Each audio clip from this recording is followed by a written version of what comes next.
Edward's Day Out. Once upon a time there was a little engine called Edward. He lived in a shed with 5 other engines.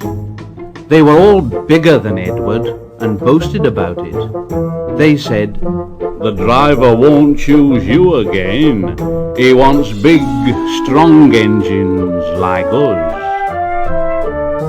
Edward hadn't been out for a long time, and he began to feel sad. Just then, the driver and fireman came along to start work. The driver looked at Edward and said, "What's the matter? Are you feeling sad? Would you like to come out today? And Edward said, "Oh yes, please." So the fireman lit the fire and made a nice lot of steam. Then the driver pulled the lever and Edward puffed away. And he blew his whistle. "Look at me. Look at me. Look at me. Look at me. Look at me. Look at me." The other engines were very cross at being left behind, and away went Edward to get some coaches. "Look at me. Look at me. Look at me. Look at me." At last, Edward found the coaches, and they said, "Oh, please be careful, Edward. Don't bump and bang us like the other engines do." So Edward came up to the coaches very, very gently.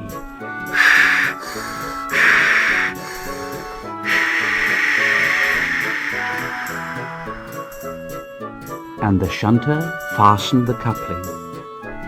The coaches were very pleased. "Thank you, Edward. That was kind. We are glad you're taking us today." Then they went to the station where the people were waiting. "Here we are, here we are, here we are, here we are, here we are."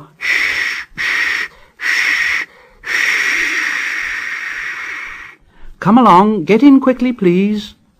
So the people got in quickly, and Edward waited happily for the guard to blow his whistle and wave his green flag.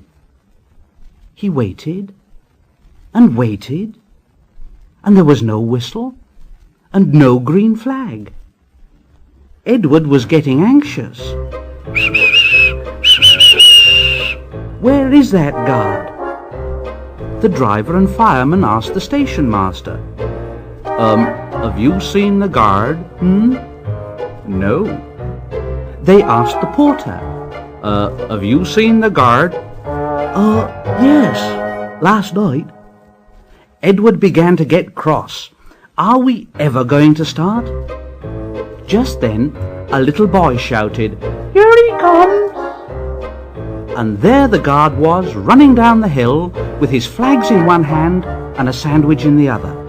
He ran onto the platform, blew his whistle, and jumped into his van. Edward puffed off. "Here we go, shh, shh, here we go, shh, shh, here we go, shh, shh, here we go, shh, shh, here we go, shh, shh." He did have a happy day. All the children ran to wave as he went past, and he met old friends at all the stations. He worked so hard that the driver promised to take him out again next day. And he told the other engines in the shed that night, "I'm going out again tomorrow. What do you think of that?" But he didn't hear what they thought, for he was so tired and happy that he fell asleep at once. Edward and Gordon. One of the engines in Edward's shed was called Gordon. He was very big and very proud. "You watch me this afternoon, little Edward. When I rush through with the express, that'll be a splendid sight for you." Just then, his driver pulled the lever. Goodbye, little Edward. Look out for me this afternoon. Goodbye, little Edward. Edward went off too, to do some shunting. Edward liked shunting. It was fun playing with trucks. He would come up quietly and give them a quick pull, and the trucks would scream out, "Oh, oh, oh, oh, oh, oh, oh, oh, oh, oh." Whatever's happening? Then Edward would stop quickly, and the silly trucks would bump into each other. Oh, oh, oh, oh, oh, oh, oh, oh, oh. Edward pushed them until they were running nicely, and when they weren't expecting it, he would stop. One of them would be sure to run onto the other line. Edward played till there were no more trucks. Then he stopped to rest. Presently, he heard a whistle. And Gordon came puffing along very slowly and very crossly.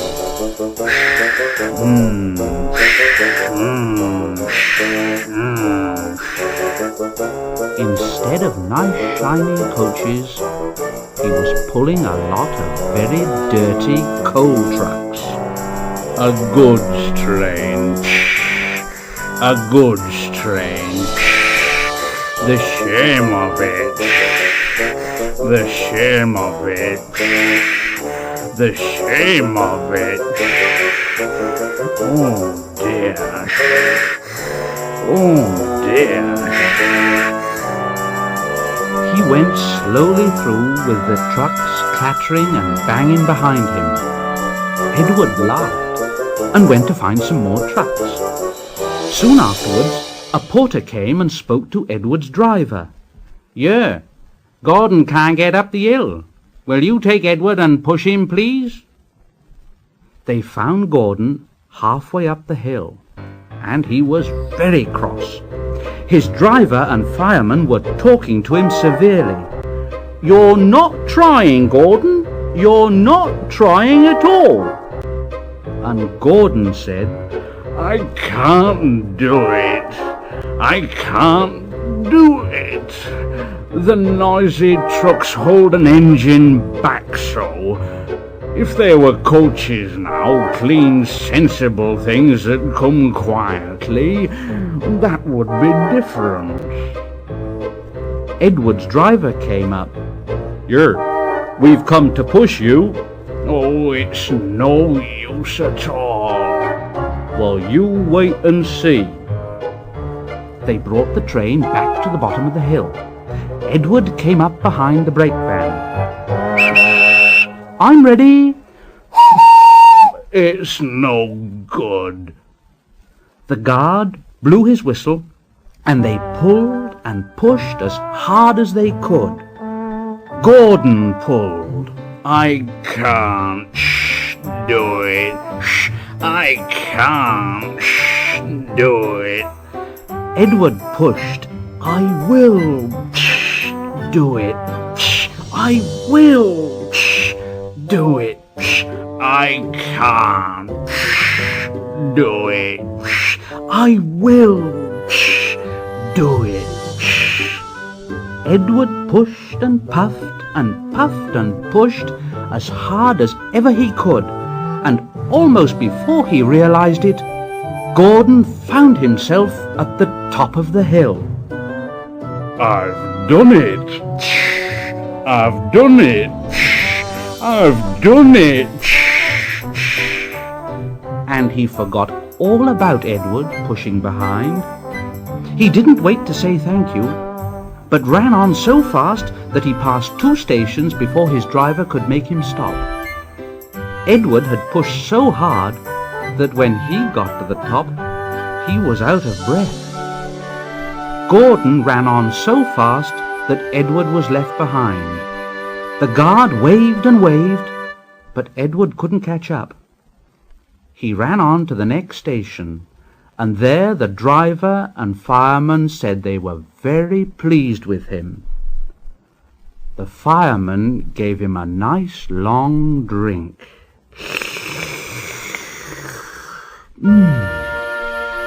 And the driver said, "I'll get my paint out tomorrow and give you a beautiful new coat of blue with red stripes.